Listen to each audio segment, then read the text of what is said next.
Y vectores básicamente, de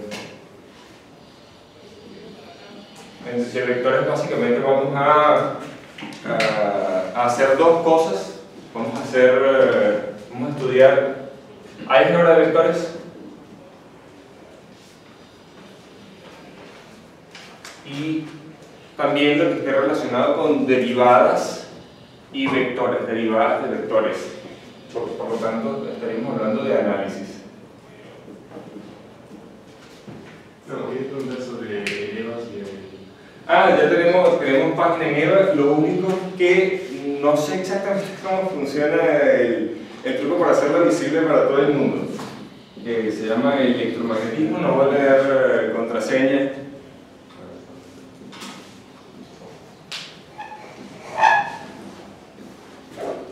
Electromagnetismo 2018. Creo que lleva el espacio también. No estoy seguro de si importa si está en mayúscula o no, pero bueno, ahí está.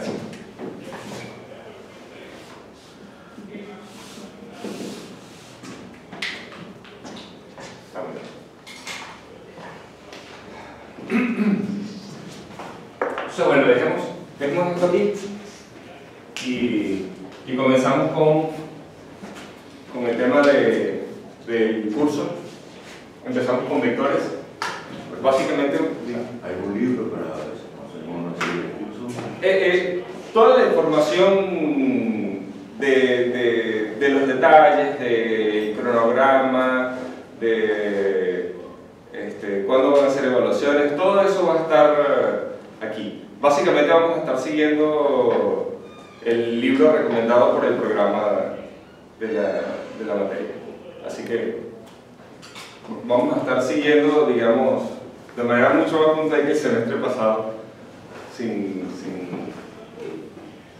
desvíos demasiado fuertes. El libro del curso. ¿Cuál es? Tengo un blanco, por eso no he dicho el nombre, no me acuerdo el nombre. Es Griffith, ¿no será? Griffiths. Griffith. Bueno. ¿Les falta alguna cosa sobre la presentación del curso? No sé si me falta algo. Realmente todo este tipo de detalles van a estar en la página. Y vamos a ir poniendo material complementario, videos, etc. Como ven, las clases van a estar siendo grabadas. Vamos a tener acceso a estas clases a través de la página de hoy. Entonces,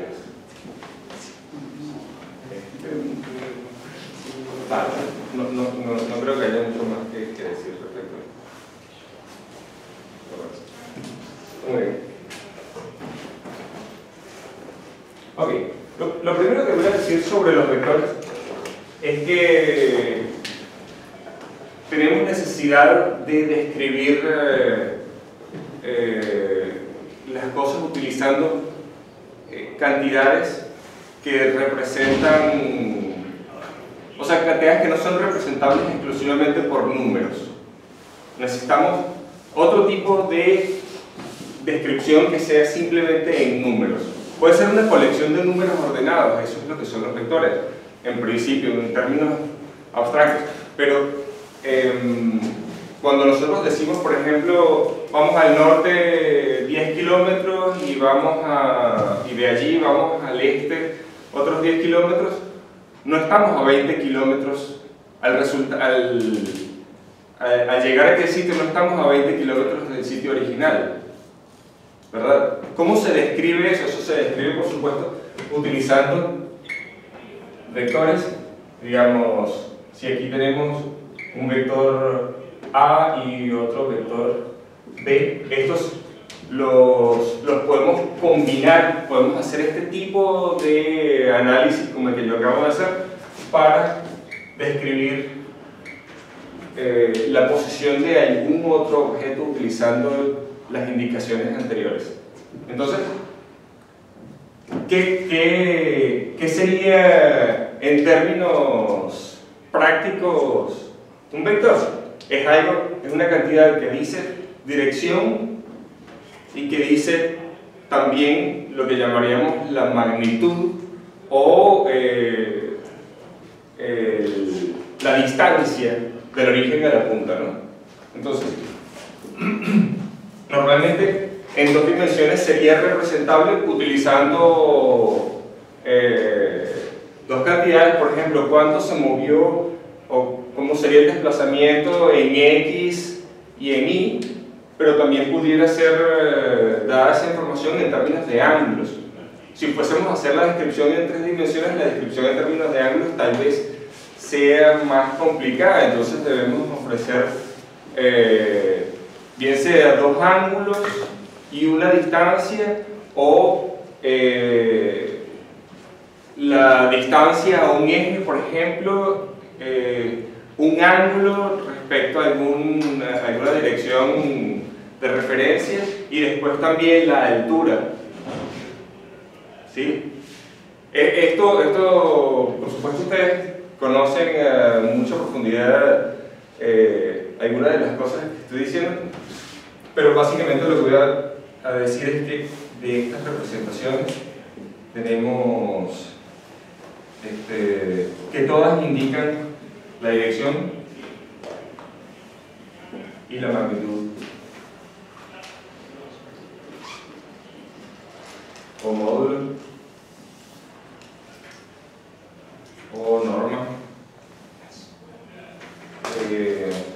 Hay multitud de nombres para lo que sería, por lo menos en coordenadas cartesianas que les conocen ustedes, la raíz cuadrada de la componente 1 al cuadrado más la componente 2 al cuadrado más la componente 3 al cuadrado.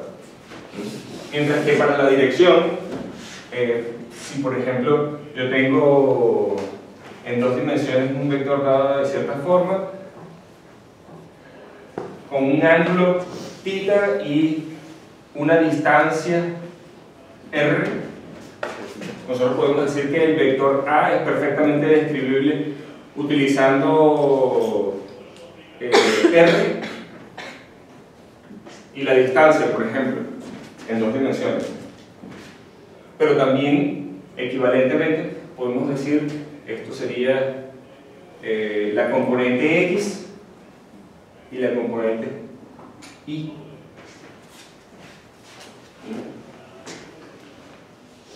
Está bueno por esto de los vectores. Ahora, ¿qué operaciones pueden hacerse con los vectores? ¿Qué operaciones pueden hacerse con los vectores? Bueno, básicamente hay cuatro operaciones que son básicas. Una de ellas es la adición, ¿sí? Y el resto de las operaciones son multiplicaciones de algún tipo. Uno de ellos es, por ejemplo, la multiplicación por un número. Yo puedo agarrar un vector y cambiarle su longitud, multiplicarlo por un número. Si el número es menor que 1, entonces estoy disminuyendo la longitud del vector en esa proporción, y si el número es mayor que 1, estoy aumentando el módulo en esa misma proporción. ¿Qué otras operaciones se pueden hacer? Bueno, se puede hacer el producto punto o producto interno entre dos vectores. El resultado de esa operación sería un número. Uno multiplica un vector por sí mismo y obtiene un número que depende exclusivamente de las componentes de ese vector, ¿no? Ese valor en particular es el que nosotros llamamos la magnitud del producto punto de un vector por sí mismo, es el módulo del vector elevado al cuadrado. Entonces, por supuesto, el módulo será la raíz de esa cantidad. Pero uno, por supuesto, también puede tomar en cuenta el producto interno entre varios vectores. Y esto va a ser el módulo del vector 1 por el módulo del vector 2 por el coseno del ángulo entre ellos.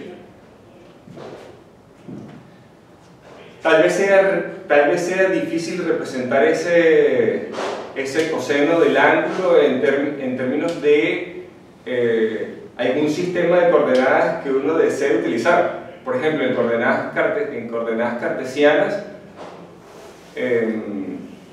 ¿cómo uno calcula el ángulo entre dos vectores simplemente utilizando las componentes? Bueno, es una función bastante extraña de estos vectores.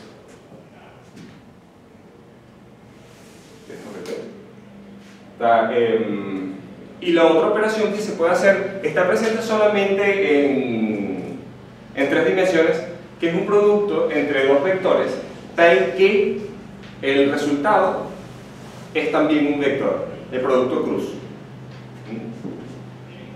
El producto cruz, de pronto soy un poco más específico aquí porque no tienen quizá no tengan tanta experiencia de utilizar el producto cruz.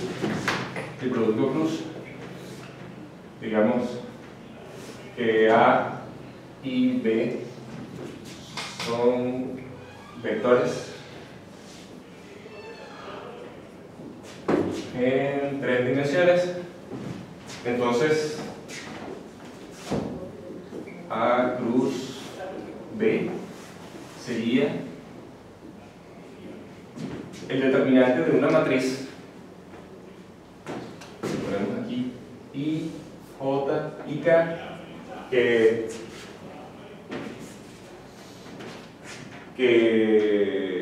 en estos términos I es el vector 1, 0, 0, J es el vector 0, 1, 0 y K es el vector 0, 0, 1. Y aquí ponemos en las componentes de la matriz, ponemos a X, a Y y a Z, de X, de Y y de Z. Entonces, uno calcula ese determinante y el resultado es, creo que lo puedo escribir directamente, esto es, vamos a escribirlo como determinantes más pequeños, a ver, esto sería AI, AZ, BI, BZ, en la dirección del vector I.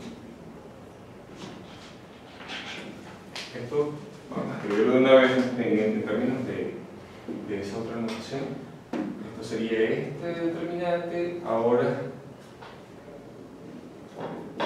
a Z, de Z, a X, de X, y aquí sería el determinante de esto otro, que sería a X, a Y, de X, de Y. Donde básicamente lo que hice fue tomar los productos entre componentes de filas y columnas de esta matriz, de manera que estos 3 se multiplican entre sí, y luego a esos 3 productos, es decir, este por este por este, más este por este por este, más este por este por este, a esos 3 se les resta el producto de estos 3, el producto de estos 3 y el producto de estos 3. Entonces, también en estos subdeterminantes puede verse ese signo, ¿no? Ese signo negativo que sería cuando tendríamos, vamos a ver, A, B, C, D. Este determinante estaría definido como A por D menos B por C. Entonces, con eso todo lo demás queda de manera explícita.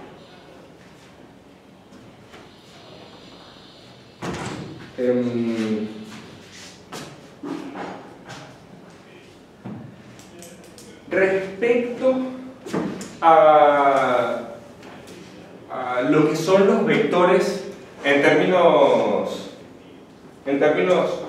un tanto más abstractos, y esto nos va a ayudar para hablar un poco sobre distribuciones que van a ser necesarias para el curso. Uno pudiera decir que vector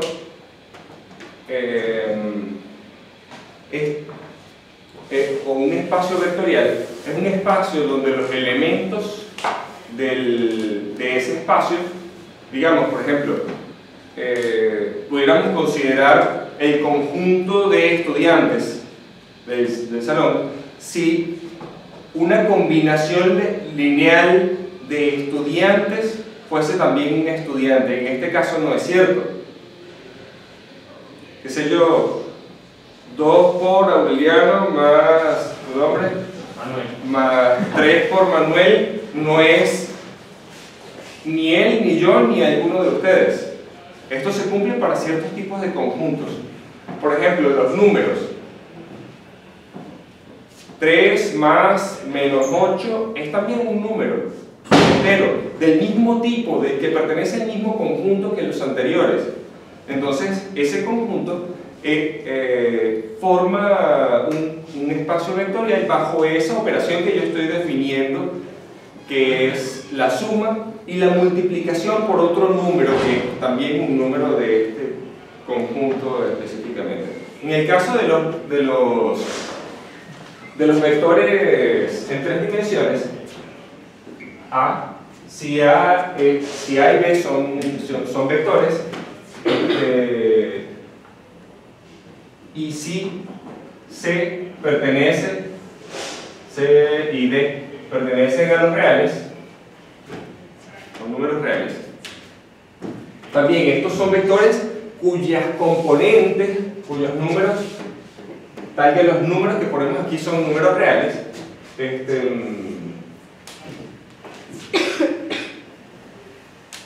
vamos a decir en R3. Esto es lo que quiere decir en 3 dimensiones. Uno dice, en cada una de las componentes uno pone un número real.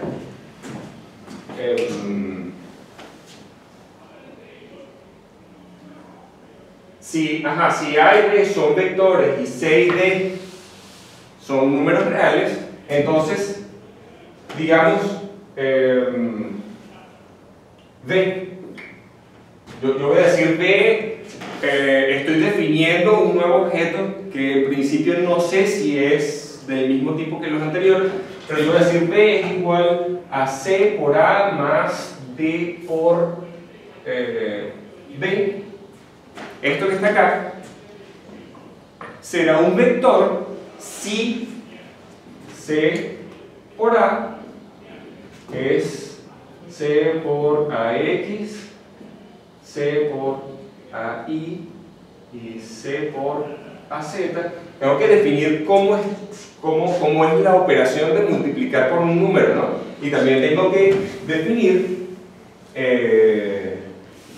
cómo es la operación de la suma. En el caso de A más B sería AX más BX, AI más BI y AZ más BZ. Es decir, el vector resultante o el resultado de añadir 2 vectores es algo que se escribe en términos de un arreglo de 3 números que son reales. La multiplicación por un número real también da como resultado un arreglo de 3 números reales. Entonces, multiplicar por un número mantiene a los vectores dentro del espacio de los vectores. Sumar vectores entre sí nos mantiene también dentro del mismo espacio, que son aquellos objetos que están conformados por un arreglo de 3 números reales. Entonces, la conclusión es que que esta cantidad escrita de esta forma pertenece al espacio de los vectores.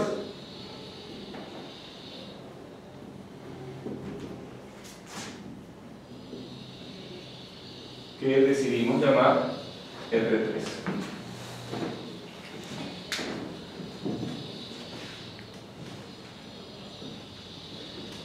Hay otros espacios vectoriales que son ligeramente más complicados, por eso me voy un poco a profundidad en este tema, aunque no por esto son más difíciles de analizar, ¿no? Por ejemplo, las funciones, todos ustedes conocen las funciones. La combinación lineal de funciones es una función. Claramente, sí lo es. Entonces, en este mismo sentido, el espacio de las funciones es un espacio vectorial. Sobre un espacio vectorial uno puede definir luego estructuras como lo hace sobre los paqueticos de 3 números, como la adición, la multiplicación por un número, el producto interno entre dos vectores, y eso se puede hacer también en el sentido de las funciones, también con funciones, quiero decir. Entonces, de momento concentrémonos un poco más en los tres dimensionales. Vamos a hablar, a ver, el plan de hoy es hablar sobre distintos sistemas de coordenadas, distintas representaciones de los vectores, porque fíjense ustedes, nosotros hicimos una definición bastante ambigua de qué es un vector, ¿verdad? Pero no hicimos una referencia muy explícita, por ejemplo, a cuál es el significado que puedan tener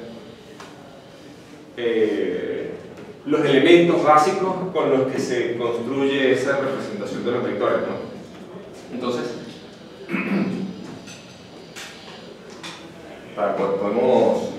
podemos mejorar eso. Entonces vamos a hablar sobre distintas bases, cómo uno cambia entre las bases de los vectores, y también vamos a hablar sobre representaciones donde no se hable de los vectores base.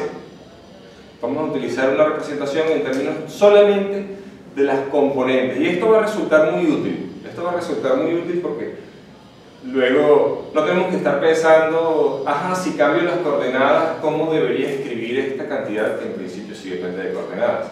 Por ejemplo, el operador laplaciano, si yo lo escribo en coordenadas cilíndricas, ¿cómo luce? Eso sería derivada con respecto a r al cuadrado más derivada con respecto a teta al cuadrado más derivada con respecto a z al cuadrado. No, hay que hacer un cambio que sea apropiado, empezando porque el término que tiene derivada respecto al ángulo tiene unidades diferentes que los otros términos. Ok.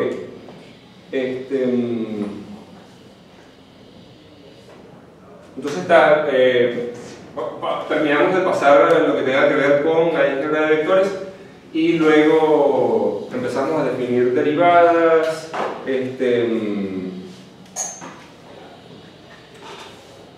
Primero era esto de cómo se hace para trabajar en índices, luego hablamos sobre derivadas, los símbolos de Levi-Civita, la derivada covariante, que sería una manera de expresar las derivadas en coordenadas arbitrarias, y por último revisamos los operadores básicos que se consideran típicamente.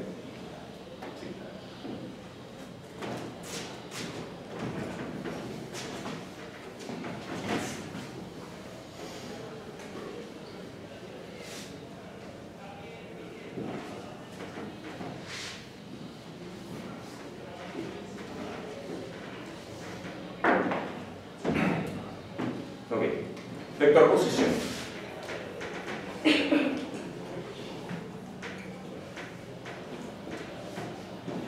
Ok, el vector posición en realidad es una colección de números, es una colección de funciones. Básicamente, si yo considero las coordenadas cartesianas, yo podría ver cómo es la función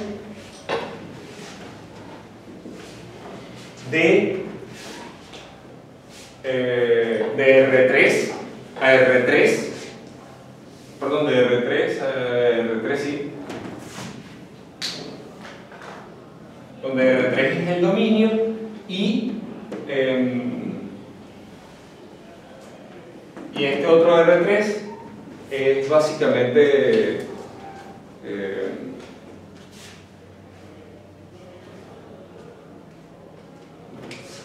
sería la colección de estas funciones que vamos a considerar. Estas funciones serían, digamos, X, Y y Z, donde X e Y se representan en el horizontal, siempre formando ángulos rectos entre estos, los ejes. La función que nosotros llamamos X, en realidad, lo que representa es que si nosotros especificamos que el valor de esta función a un cierto X constante, a un X igual a constante, entonces tenemos una función que tiene ese valor en las X, y aquí tenemos Y y Z. Y eso es representado, por supuesto, digamos que este es el valor de la constante que le dimos a X. Esto es representado, por supuesto, por puntos. Pero esos puntos cubren un plano que es paralelo al eje Y es paralelo al eje Z.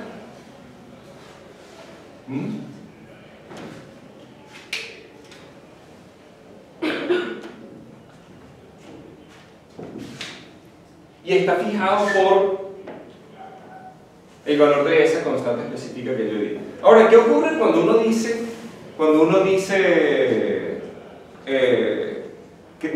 especifica por completo el valor de una posición? El valor de una posición viene dada por una constante en esta posición, otra constante en esta posición de la función. Quiero decir, una constante acá, otra constante acá y otra constante allá. Y vamos a usar otros colores, a ver. Voy a dibujar un plano donde tenemos Z constante y vamos a poner en azul un plano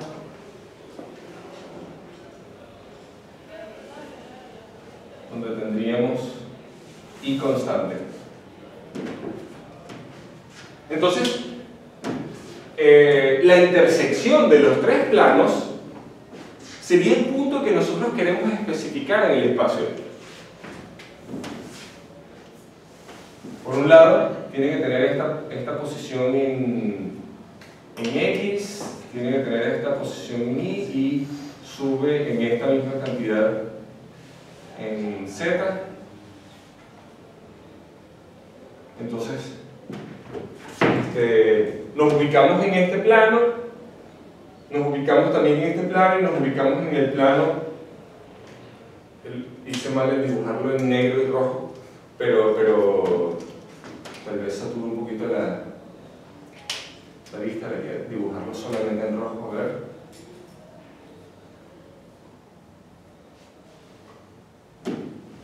Y entonces tenemos esa intersección. Así serían descritos los puntos en términos de estas funciones que son de R3 a R3, pero ojo que cada componente del vector posición es en realidad una función, no es la componente de un vector.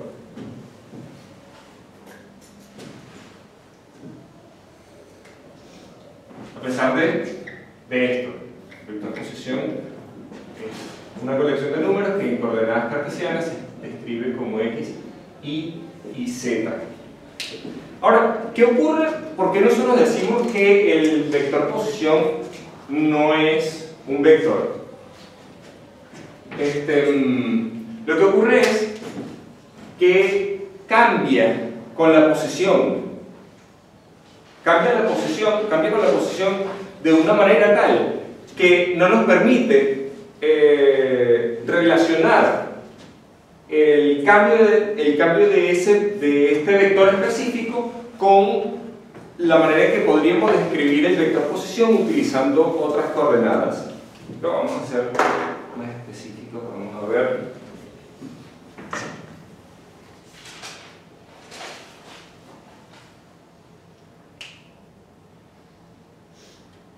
En todo caso,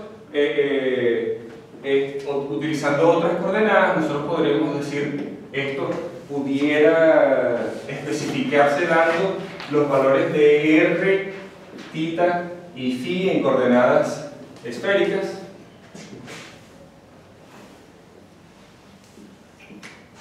Y en coordenadas esféricas, ese diagrama que antes tracé por los ejes x, y z de esta forma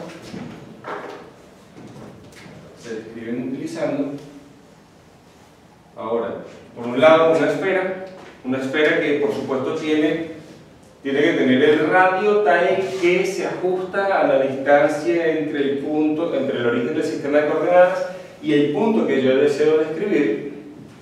Entonces, vamos a ponerlo en negro. Un vector que sale desde el origen del sistema de coordenadas y llega hasta un punto sobre la esfera. Luego tenemos, vamos a describirlo en términos de un plano en rojo que vendría a dar la superficie que es descrita por un valor de phi constante. Al igual que antes teníamos la esfera que, olvidé decirlo, la esfera se refiere a un valor de r constante. Y adicionalmente podemos hablar también de los puntos que se encuentran en un ángulo θ constante. Eso lo vamos a dibujar en verde. ¿Cómo son los valores de θ constante? Θ es un ángulo que arriba es representado por un ángulo de 0 grados y el polo sur de esta misma esfera sería representado por un ángulo de 180 grados. 180 grados respecto a la vertical, ¿no? Vamos desde 0 grados hasta 180 grados con este ángulo θ, que es entonces representado por un cono.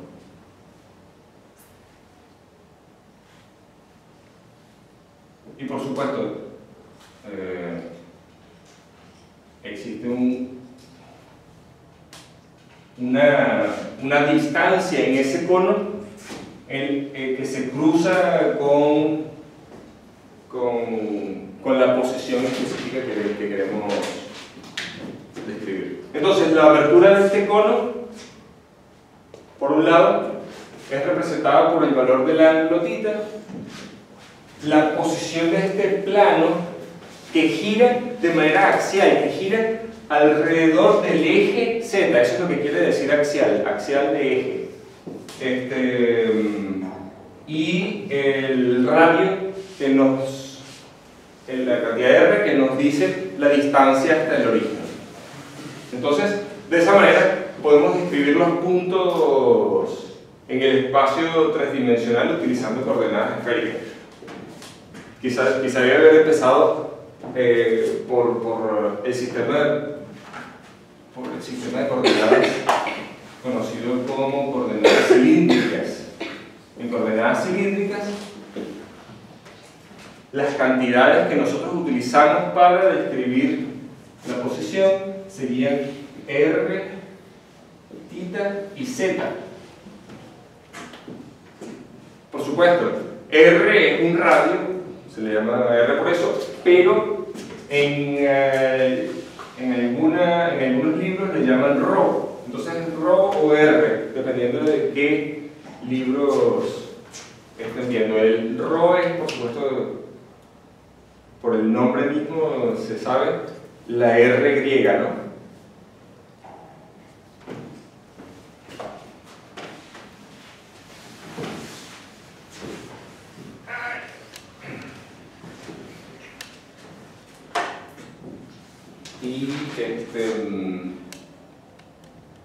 Y R del cilindro, vamos a ver. R del cilindro, el radio que se presenta en coordenadas cilíndricas, en realidad se refiere, digamos, si tenemos un punto sobre ese cilindro, ¿no? Este R se refiere a la distancia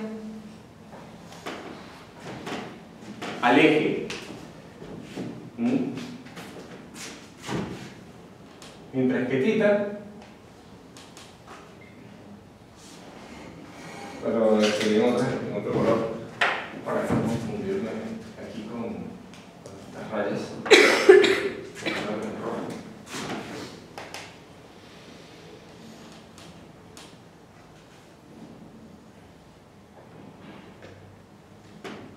Entonces tita es un ángulo que se puede ver si proyectamos hacia el plano, como dice acá, con una línea punteada, si proyectamos al plano el vector original, pero si no, también acá,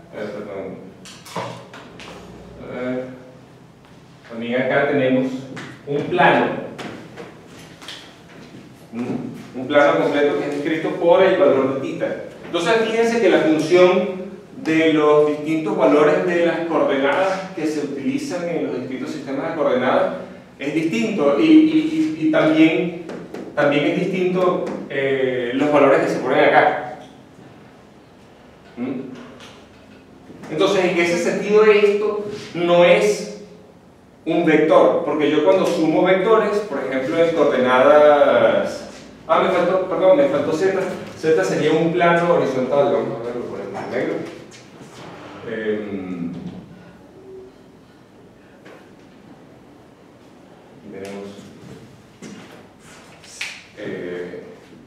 Tenemos z que sería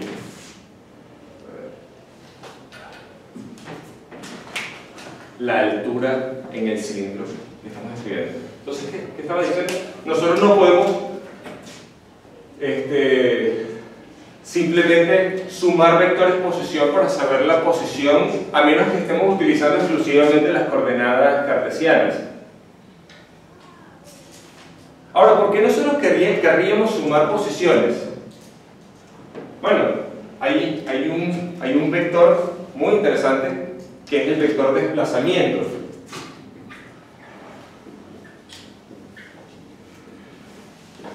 Y el vector de desplazamiento se puede escribir en coordenadas arbitrarias, pero hay que tomar en cuenta, por supuesto, la manera correcta de combinar las coordenadas de dos puntos. A ver, si tengo un sistema de coordenadas, este es el vector posición, digamos, R1. Las posiciones usualmente las denoto con el vector R. Y este otro es el vector R2, que denota otra posición, por supuesto. Entonces el vector de desplazamiento, yo lo llamo delta R. Y delta R no es más que la resta de un vector menos el otro. Ahora, si yo me estoy desplazando desde el punto 1 hasta el punto 2, el vector de desplazamiento es R2 menos R1. Es el vector que va desde la punta del primer vector hasta la punta del segundo vector. ¿Cómo yo hago esa suma vectorial? Bueno, gráficamente es muy sencillo, yo simplemente hago la adición de vectores geométrica, como ustedes la conocen de cursos anteriores, pero considerando el vector opuesto a R1, que sería el que tiene origen y punta intercambiados. Entonces partimos desde la punta de R1 y terminamos en la punta de R2.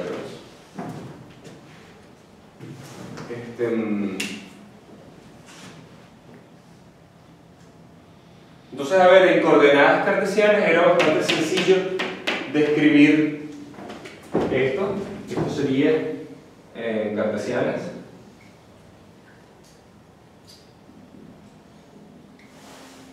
Esto sería x2 menos x1 y 2 menos y1 y z2 menos z1. No así en otras coordenadas. En otras coordenadas, tanto cuidado. Tanto cuidado.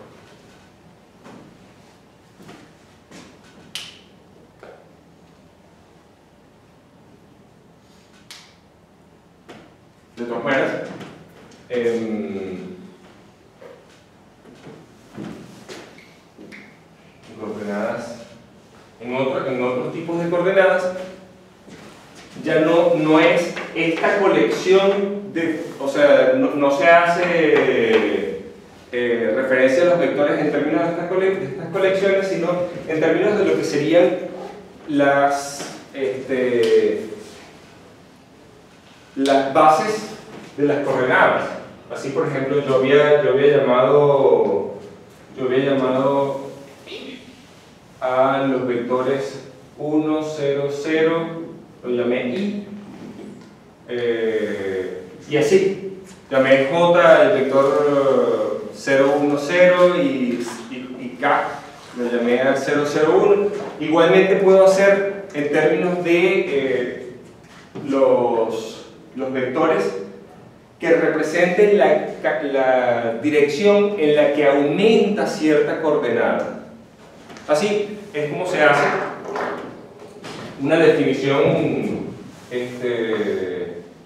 más amplia de lo que son los sistemas de coordenadas. Si yo tengo el vector de posición en términos de estas tres funciones, ahora, a ver, puedo tener x de r, θ y phi en i, más i de r, θ y phi en j, más z de r, θ y phi en la dirección k.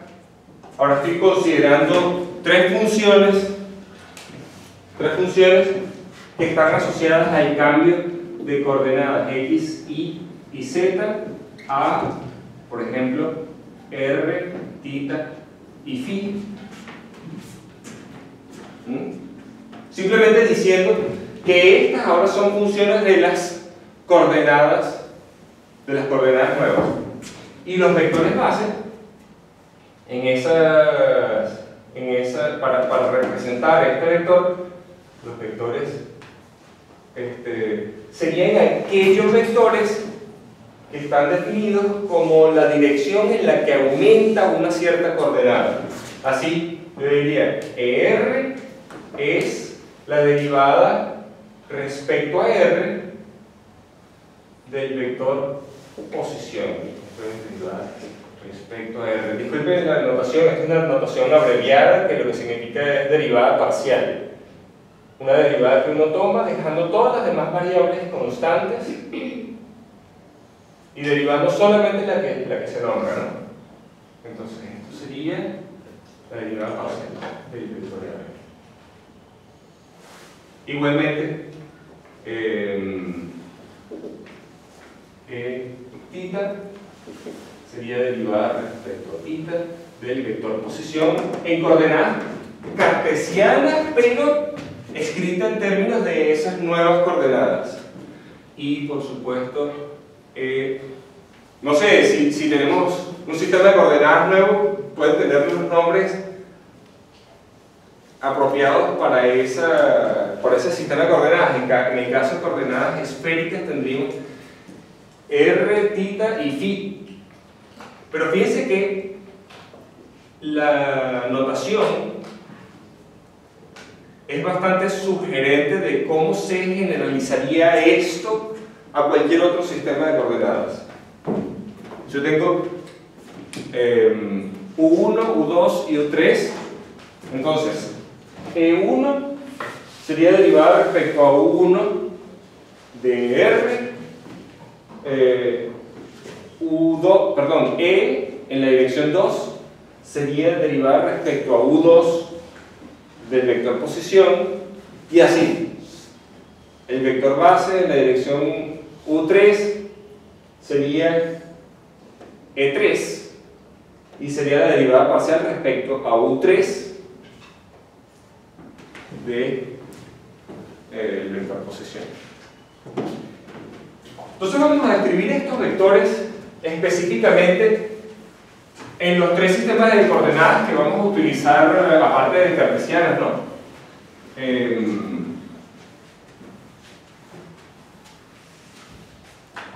Vamos a escribir cómo son específicamente esas transformaciones de coordenadas para coordenadas polares en dos dimensiones, ¿no? De coordenadas cartesianas a coordenadas polares en 2D, de coordenadas cartesianas a polares, y lo vamos a hacer también de coordenadas en tres dimensiones ya, de coordenadas cartesianas a esféricas y a cilíndricas. O bueno, primero a cilíndricas, que sería una extensión de este, y después a esféricas. Entonces, en el caso dos dimensional tenemos que x como función de r y θ se define como r coseno de θ, y como función de r y θ se define r seno de θ. A ver, el vector r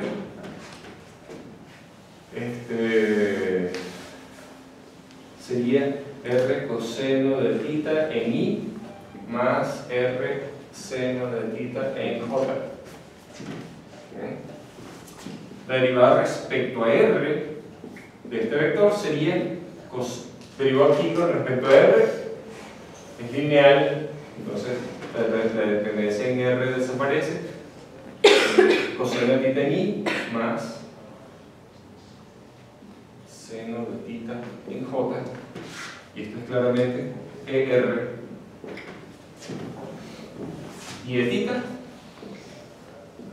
Esto sería derivada respecto a θ de R, que es ok, la derivada respecto a θ de esto sería menos seno aquí y coseno allá, menos R seno de θ en i más R coseno de θ en j.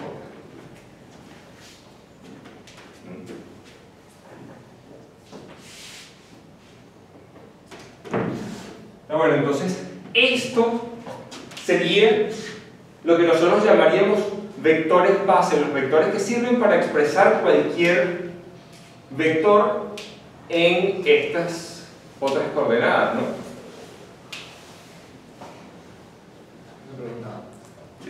No habría que dividirlo por módulos para que...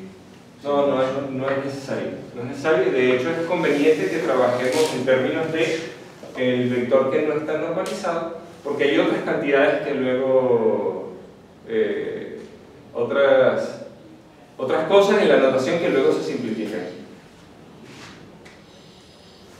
Así un vector.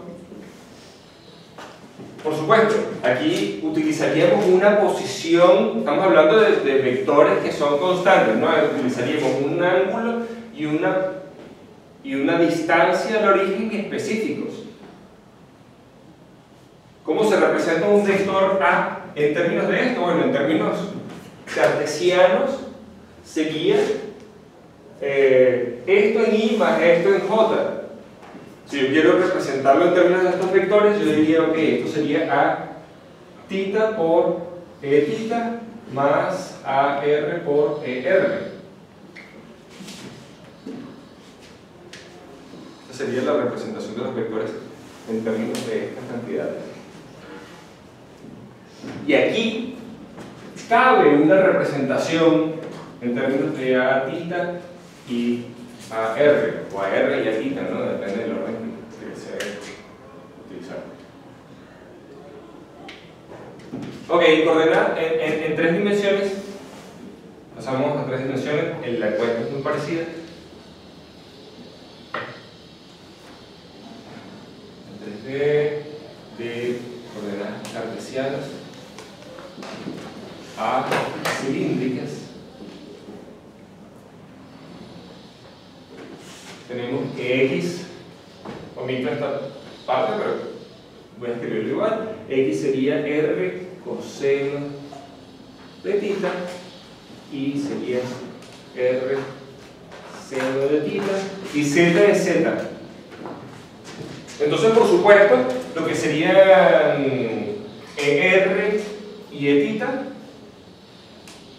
serían idénticos que en el caso de arriba, idénticos al caso de polares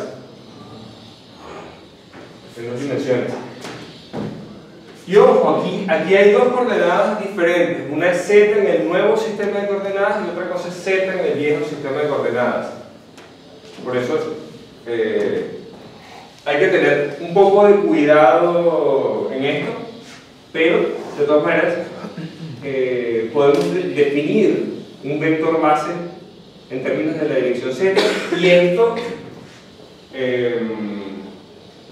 ya que el vector R es esto más Z en la dirección K, si derivo respecto a Z al vector R, ¿qué obtengo?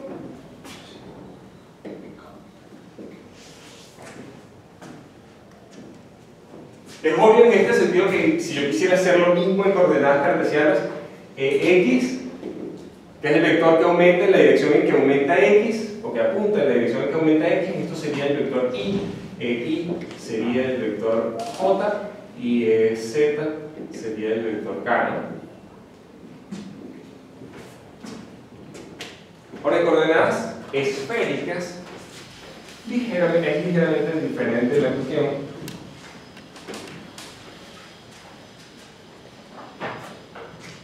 En coordenadas esféricas tenemos que el vector posición puede escribirse como...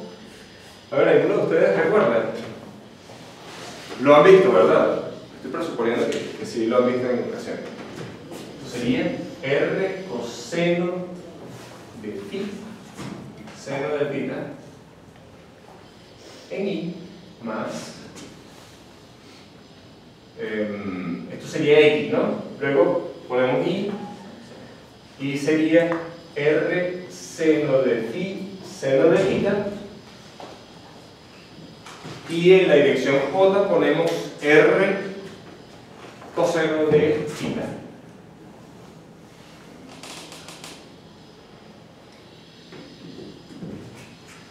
Tita es el que va desde 0 hasta pi, ¿no? Entonces, R por el coseno del ángulo sería el cateto adyacente del triángulo que estaríamos formando, ¿no?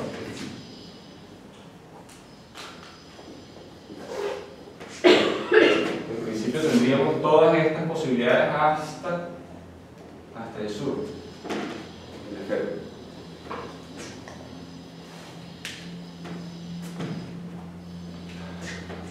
R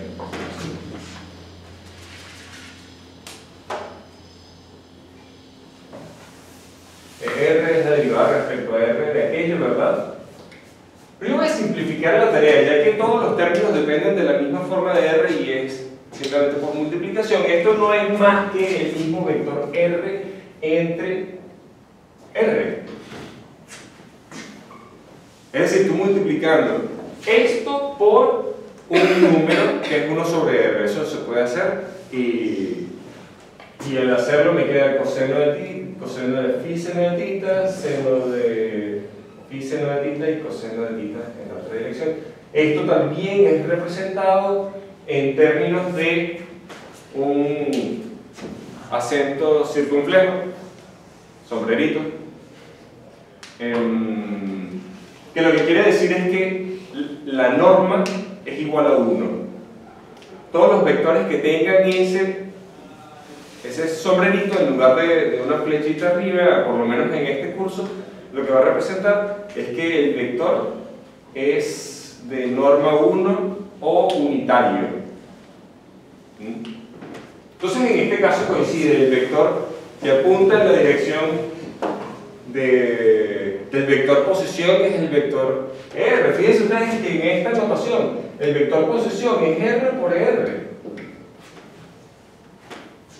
Es decir, si lo escribiésemos como escribíamos en coordenadas cartesianas, vector 1 por base 1 más vector 2 por base 2 más, perdón, coordenada 1 por vector 1 más coordenada 2 por vector 2 y así, tendríamos que haber escrito R por R más tita por tita más phi por phi. Y es con esto con lo que yo dije que es incompatible la noción que tenemos de vectores, con la noción anterior que teníamos de vectores, como un simple arreglo de 3 números reales. A pesar de que esos mismos 3 números aparecen allí. Ahora, lo que ocurre aquí es que la dependencia en los ángulos aparece dentro del vector R. Fíjense ustedes, el vector R depende de phi y tita a través de los cosenos y senos que aparecen ahí. Ahora vamos a continuar, vamos a terminar aquí. Tita es derivada respecto a tita de aquello.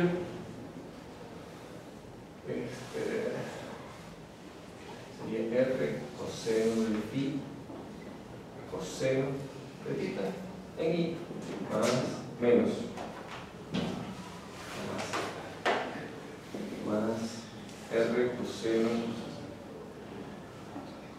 de tita seno de phi J más R menos R seno de tita en la dirección K.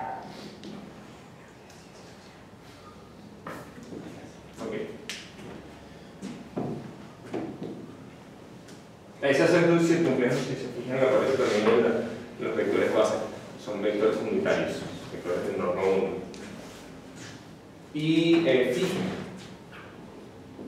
es la derivada respecto a phi de esto, que sería menos R seno de phi seno de tita y más R coseno de phi seno de tita y J. En la esfera esto sería como decir, ok, vemos un vector hacia aquí está el norte, el vector tita apunta de esta forma, el vector R apunta de esta forma y el vector phi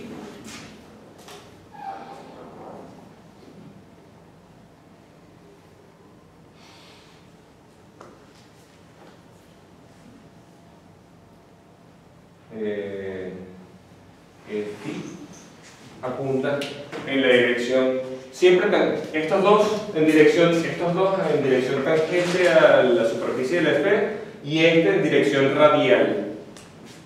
Entonces tenemos estos 3 vectores, podemos dibujarlo en algún otro lado. Aquí, por ejemplo,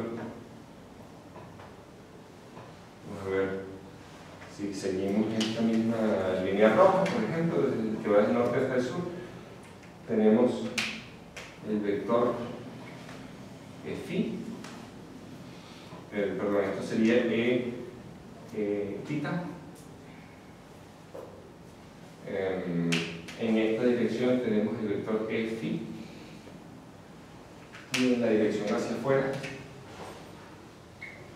tenemos ER. Y así. Okay.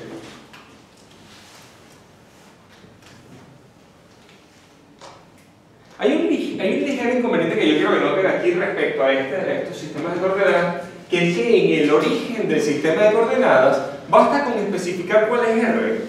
La distancia, si la distancia desde el origen hasta el punto es 0, eso quiere decir que estamos en el origen. Y no hace falta decir en qué ángulo debemos señalar el vector posición. No hace falta. Entonces hay un detallito allí que va a servir para que juguemos un rato luego. Ups. Gracias. ¿Ah? 25. 2 o menos 25.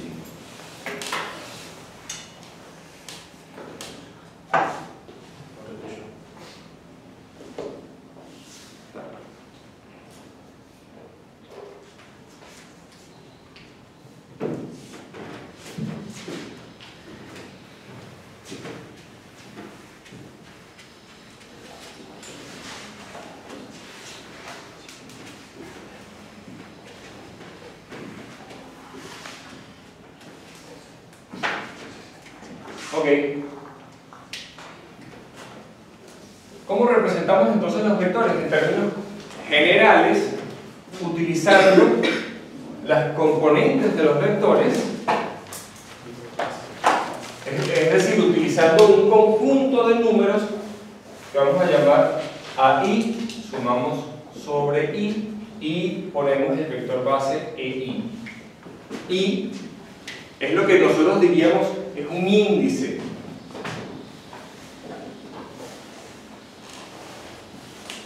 Y dependiendo de las coordenadas que estemos utilizando, toma distintos valores. Y puede ser X, Y y Z, o puede ser en coordenadas cilíndricas, R, θ y φ, en coordenadas, esto serían esféricas, sería R, θ y Z.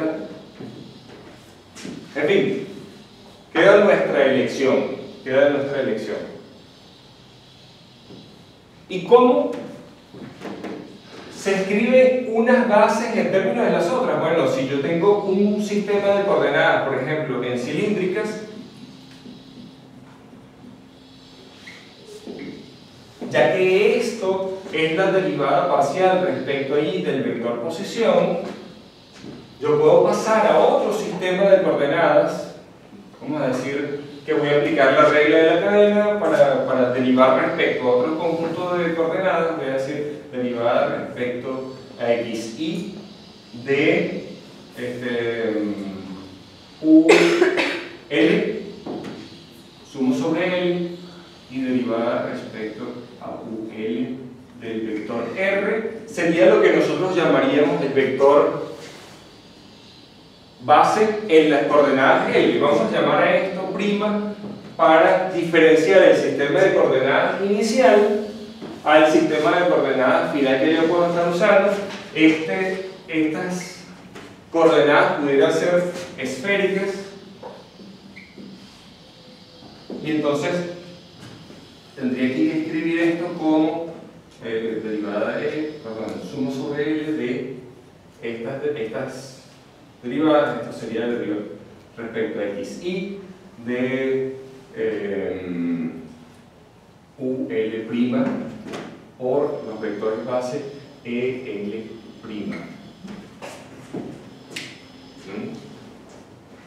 Pero resulta que los vectores que yo ponga en un espacio determinado, digamos, supongamos que yo tengo este vector A, un vector A que sale desde este punto y termina en este punto. Si yo quiero describirlo en términos de coordenadas cartesianas, utilizaría que A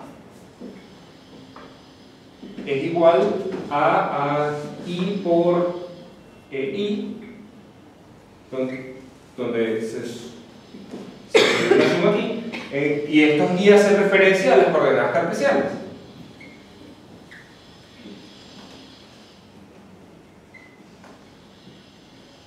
Pero a su vez yo puedo describir el mismo vector utilizando otras coordenadas. ¿Cómo son esas otras? ¿Cómo luce un vector en otras coordenadas? Tengo que hacer la transformación de las bases. Entonces, esto sería suma sobre i de AI por la suma sobre, vamos a llamarlo L', de la derivada i de UL' por EL'. Y entonces, si yo dijese, bueno, pero como yo escribí en coordenadas cartesianas de esta forma, si yo quisiera escribirle en las coordenadas, en las otras coordenadas, yo diría que esto es igual a la suma sobre L' de A en las coordenadas primadas por el vector base en las coordenadas primadas. Entonces, tengo que llegar a la conclusión. ¿Ves ustedes? Lo que está fuera de esta sumatoria no depende de L', yo puedo sacar esta sumatoria, ¿verdad? Y puedo concluir que si yo sustituyo a L' por la suma sobre i de a i por la derivada i de UL', entonces se cumple la igualdad. Esta es de hecho la única solución posible para esto en el caso de que el sistema de coordenadas o la transformación de coordenadas de un sistema al otro sea coherente. Quiero decir que cada punto se vea representado en cada uno de los sistemas de coordenadas de una manera única. Si los dos sistemas de coordenadas son buenos sistemas de coordenadas, entonces la única solución es esta.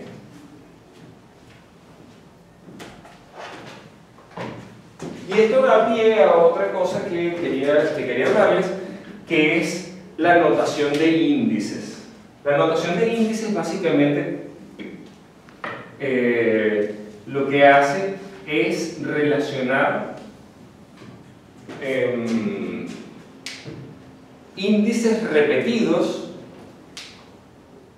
a una sumatoria sobre ese índice particular. Pero para que sean repetidos, para que yo pueda considerar que esos índices se suman, uno tiene que estar arriba y otro abajo. Esa es la convención de Einstein.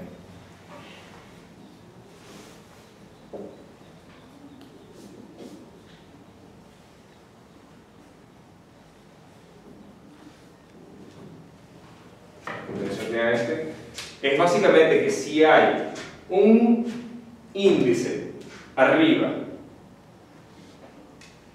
y ese índice está repetido, pero no arriba sino abajo, entonces eso implica que hay una sumatoria.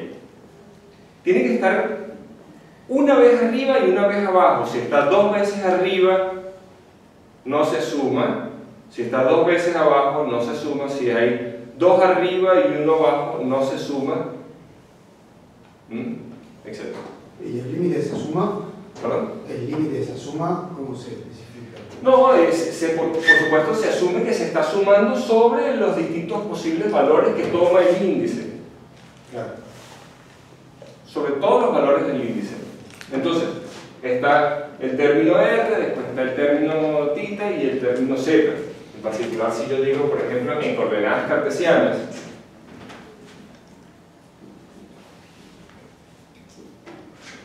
a i por bi, esto sería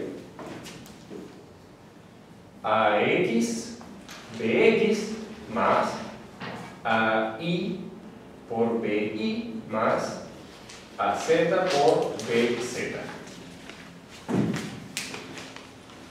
Eso es lo que quiere decir la convención de Einstein. Una convención que se utiliza para omitir todos estos símbolos que no añaden a lo que uno quiere hablar.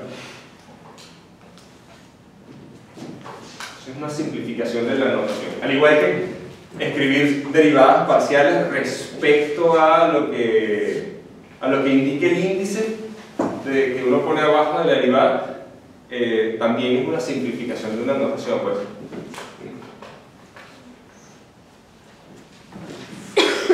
Bueno.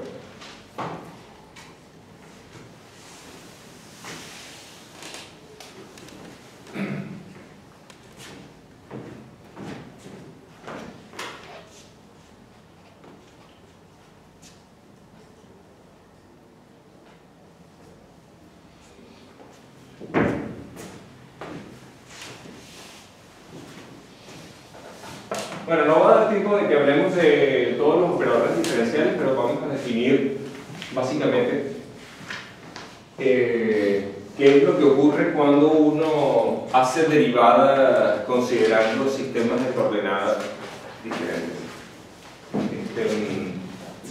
Antes de eso, por supuesto, podemos considerar ya, digamos, que la descripción de los vectores es suficientemente buena para que podamos describir colecciones de vectores. Así como hemos visto que hay cantidades que pueden describirse a través de funciones, es decir, por ejemplo, el potencial eléctrico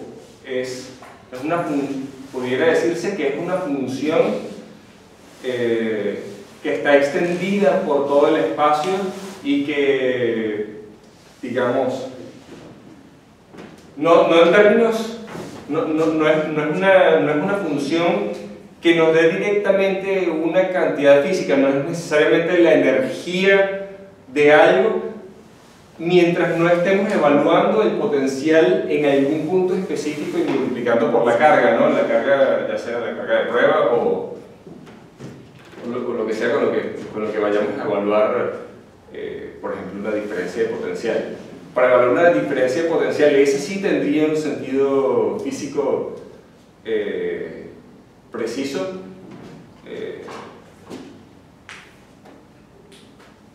Sería, digamos, lo interesante acá es que podemos describir cantidades físicas utilizando funciones que están definidas en todo el espacio.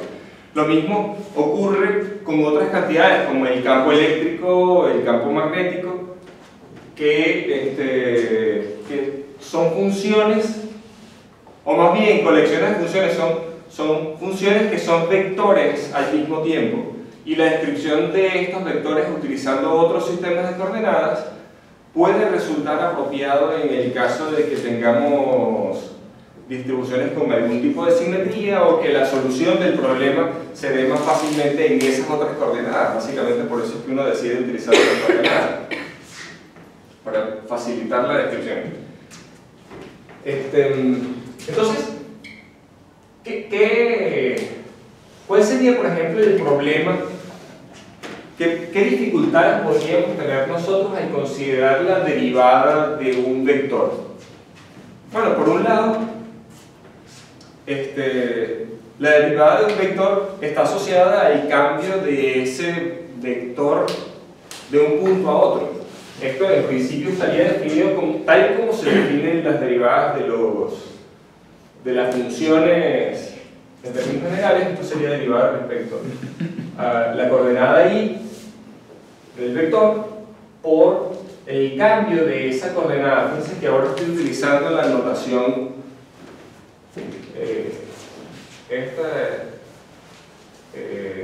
acortada, la notación de índices. Básicamente esto sería parcial x de a por dx más parcial y de a por di más parcial z de a por dz. Pero también es cierto que nosotros podemos hacer uso de otros sistemas de coordenadas para expresar lo mismo. Parcial R de A por ER, perdón, por DR más, etc. Coordenadas cilíndricas o esféricas. Y en particular, si yo puedo representar este campo vectorial, que ahora es un vector que ha sido sustituido por un vector en cada punto, un vector diferente en cada punto, no necesariamente igual. Este vector sería una función que estaría cambiando en la posición, por lo tanto tendría sus componentes, podrían tener derivadas distintas de cero. Esto sería A, I, qué sé yo, llamemos X, vamos a llamar R vector al vector posición por I.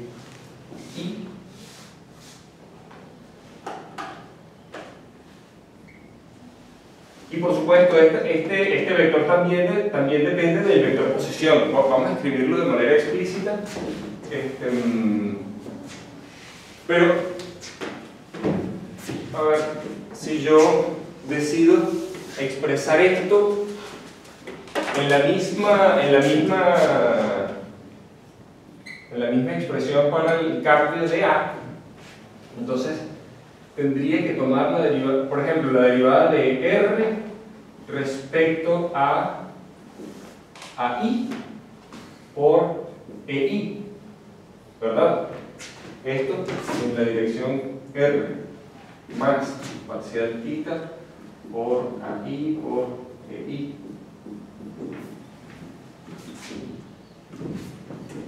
Pero si yo decidiese escribir esto en términos de índices, sería muy inconveniente poner una I también.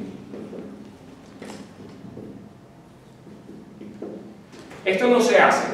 Fíjense ustedes que la convención de la suma dará un resultado que es incoherente cuando tengo más de un índice repetido.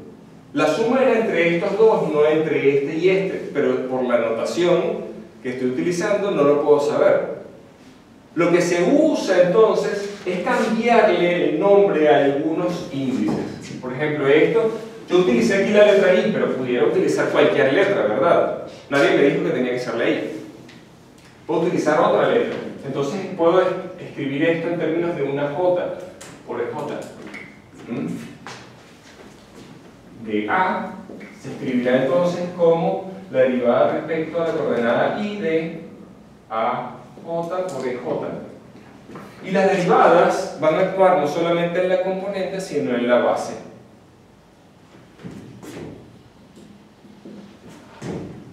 Vamos a hacer eso. Parcial I de AJ por DXI por EJ. Y ahora ponemos el otro término más AJ por derivada I de EJ por DX. Quiero llegar a una última cosa antes de terminar. Y es lo siguiente, estas derivadas, uno pudiera decir, tienen componentes igual que los vectores.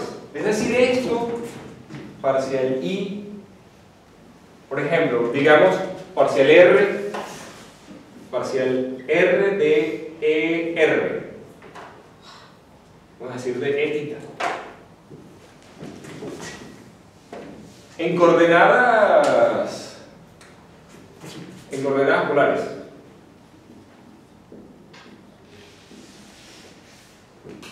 En coordenadas polares, E θ es a ver, menos R seno de tita, está por ahí, no sé, menos R seno de tita en R, no en I. Lo cierto es que esta derivada es distinta de 0, ¿verdad? Y este vector tiene como norma R. En realidad R está multiplicando a una cantidad que depende del ángulo. De hecho, yo pudiera escribir esto fácilmente como 1 sobre R por etita. Pueden verificar que eso es cierto. Ahora, ¿cómo yo sé cuál es la combinación de vectores base que yo tengo que poner aquí para poder saber cuál es la derivada de esto? O quiero decir, en términos generales, parcial I de EJ. ¿Cómo se escribe en términos de esto? Ya yo sé que se puede hacer. Bueno, si encuentro alguna manera, entonces voy a poder identificar cómo son esos coeficientes. A esos coeficientes los voy a llamar símbolos de Christoffel y los denoto de esta manera. Sería una letra gamma mayúscula con 3 índices, no como los vectores que tienen apenas uno, sino que esto tiene 3 índices, tiene 2 abajo y 1 arriba. Y pongo aquí el vector base respecto al cual estamos expandiendo eso.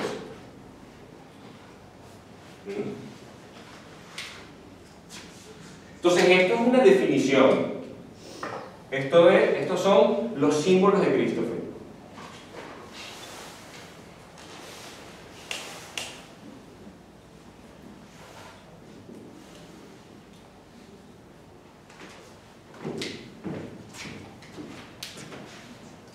Aquí, por supuesto, sigo utilizando la convención de Einstein. El índice K está contraído con el K. Aquí hay una suma, aquí hay varios términos, varios vectores básicos. Es pura casualidad que aquí haya un 0 más 0 por ER, ¿no? Eso lo que quiere decir es que la componente R tita, la componente R tita, R es 0. Porque aquí iba... A ver, según esta fórmula, parcial R de E tita debía ser gamma R tita R por ER más gamma R tita tita por E tita. ¿Cuánto vale gamma R tita tita? Gamma R tita tita vale 1 sobre R. De la pura identificación de estos vectores, este vale 0 y este vale 1. Entonces tengo que ser inteligente para poder determinar cómo son esos coeficientes. De hecho hay una fórmula. Vale 1 dijiste. Este vale 0 y este otro vale 1 sobre R. Entonces uno tiene que tener una manera inteligente para hallar esos coeficientes. Y en términos generales sí hay una fórmula. La fórmula va algo así como... Vamos a ver, la fórmula está escrita en términos de una matriz que aún no he definido. Entonces voy a hacer primero eso. Voy a definir el producto punto entre dos vectores base. ¿Qué es esto? ¿Ya ustedes conocen esta cantidad? Esto es la métrica. Así se le llama. I, J, una cantidad que es el producto punto, el producto interno entre dos vectores, ¿no? Que en coordenadas cartesianas ya todos sabemos cómo funciona. Entonces, componente X de uno por componente X del otro, más componente Y por componente Y y así. Y ya que yo pude deducir estos desde coordenadas cartesianas a las curvilíneas que estoy usando ahora, entonces puedo definir esta cantidad. Esta cantidad me sirve para saber cómo es el módulo de un vector en las coordenadas que me dé la gana. Puedo utilizar esa matriz para saber cuánto es el módulo del vector A al cuadrado. ¿Por qué? Porque esto es A punto A, que es, a ver, AI por AJ por EI. No, vamos a ponerlo en orden. Punto I punto AJ por EJ.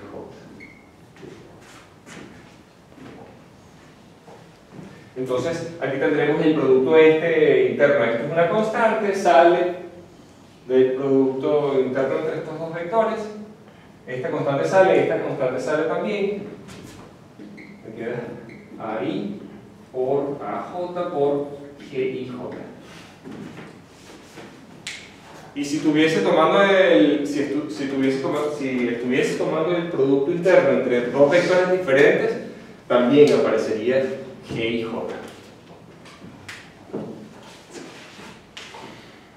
De hecho, yo normalmente puedo definir cantidad, otro tipo de objetos que yo llamo covectores, bajando los índices utilizando la métrica. Un covector, yo lo represento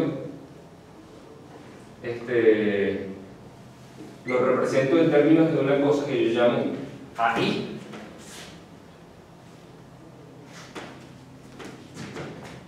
Que es su componente, ¿no? Al igual que las componentes de los vectores, los covectores también son describibles utilizando las componentes. Que viene a ser relacionado a través de la métrica de esta forma. Entonces se puede decir que bajé el índice, tenía un vector y bajé el índice utilizando la métrica. Puedo subir y bajar el índice cuando tengo una métrica. Bueno,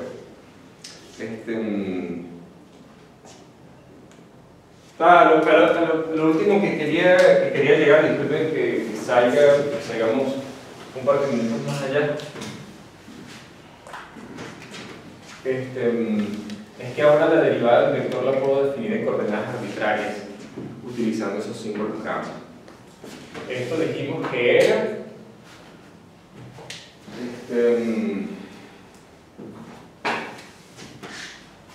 ok, solo porque voy a hacer lo siguiente.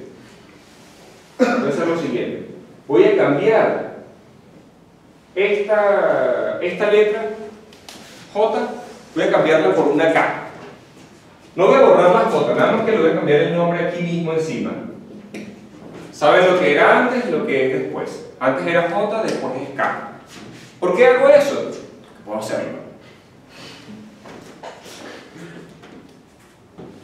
Ahora, ¿por qué conviene que lo haga? Porque ahora yo puedo sacar de factor común el vector EK. El vector EK va a estar aquí y también va a estar aquí. Fíjense ustedes, esto yo lo escribí en términos de un vector EK. Aquí está. Aquí está el vector EK y aquí está también. Entonces, voy a seguir parcial I de AK por dx y por EK más, y ahora escribo esto en términos de los círculos que sería entonces AJ por gamma y JK por dxi K. Esto y esto aparecen repetidos. Los puedo sacar del factor común. Entonces tengo parcial I de AK más AJ por gamma y JK por dxi por EK.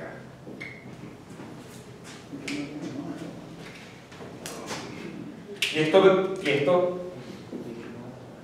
me permite a mí hacer una definición, derivada covariante.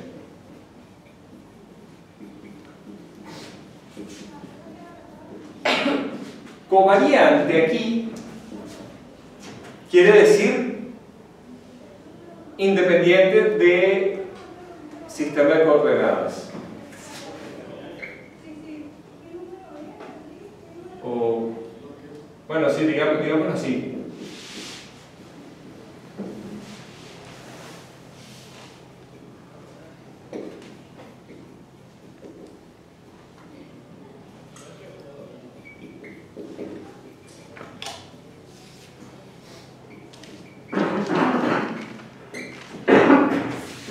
Nabla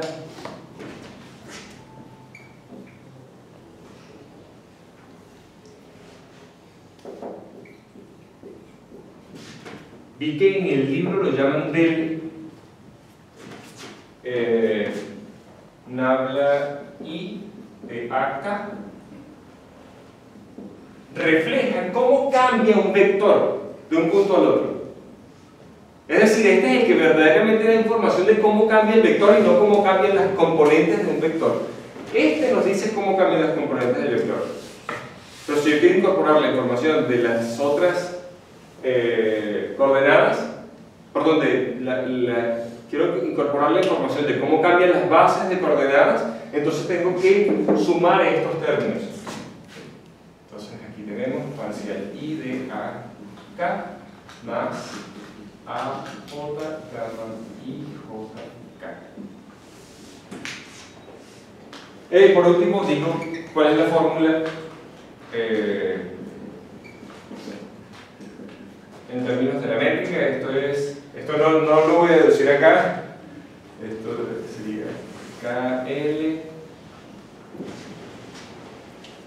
parcial G más parcial G menos parcial G. Esta cuenta puede llegar a ser bastante fastidiosa de hacer.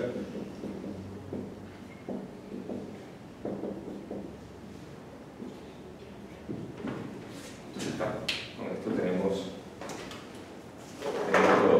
Yo, por supuesto, más adelante les voy a estar dando fórmulas específicas para trabajar los operadores diferenciales básicos. Bueno, terminamos por el exceso.